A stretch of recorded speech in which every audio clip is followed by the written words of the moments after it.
First, I wanted to start off with what I actually asked you about at the combine. I don't know if you remember, but your three step short is what I've always called it, kind of technique. You called it, I believe, the Harry Swain. Is that what you guys called it? Yeah. I mean, we called it in college, we called it 44 special. High school, I called it Harry Swain. That's what I learned it as. My Okay. my coach Tyler Columbus taught me that. So So you learned it in high school. That's pretty advanced stuff. That's yeah. Yeah, I had some I was lucky enough to have some really good offensive line coaches, Ben Hamilton and Tyler Columbus, both NFL guys, right. uh 5+ years. So yeah, they got me right for sure. Yeah, man. Yeah, that's really cool to see. And so yeah, this is kind of what it is for people. This is executed one of my favorite editions of it right here against Oregon.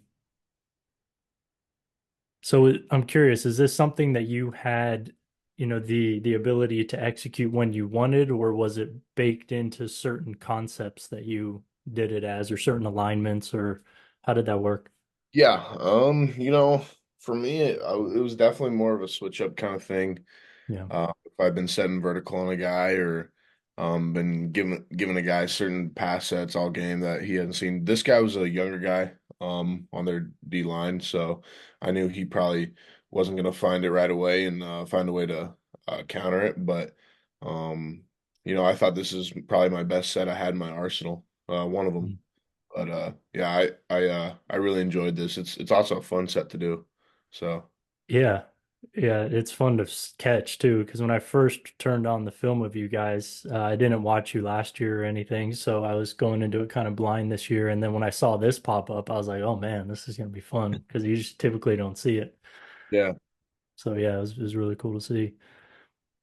And typically, when I do see this executed like in the NFL, there's usually some sort of help provided right. here, like whether it's alignment, with these kind of slot guys, just making that edge rusher think for a second, hesitate for a second, because if you do it when you have no help at all, which I think you do it sometimes, I mean, the risk factor I feel like goes up Yeah, quite a bit. yeah, it's for sure there. The risk factor is no doubt there, but Yeah. yeah, I've seen it a lot too in the NFL when they stick a guy in the slot, kind of just to like you said, make the DN think a little bit, or just kind of close up some space that the DN has to worry about. But yeah, I there's a few times that I would pull it out like open field, like Yeah. no slot or anything, no chip attached. So hmm Yeah, absolutely. And this one is kind of it right where there, you get, yeah. yeah, This is just bad kind of FBI football intelligence. Like we were 2 minute and like, yeah, as you can see, look at the front. They're in jet 30s out there with a shade on the center. So I mean it's out in open space, but this is I should have just took a normal flat set and then had my guard come help if he made an inside move. But yeah. yeah, I get that. And, you get into recovery mode and you get back into the fight, and do enough. So, at least there's that part of it. But yeah, I totally, but this is one of those instances where it's like, man, doing this takes a lot of, it's pretty ballsy, Yeah. to do. But yeah, I mean, that's, I guess part of using that technique, it's, can be dangerous, but just threading that line. Oh, no doubt.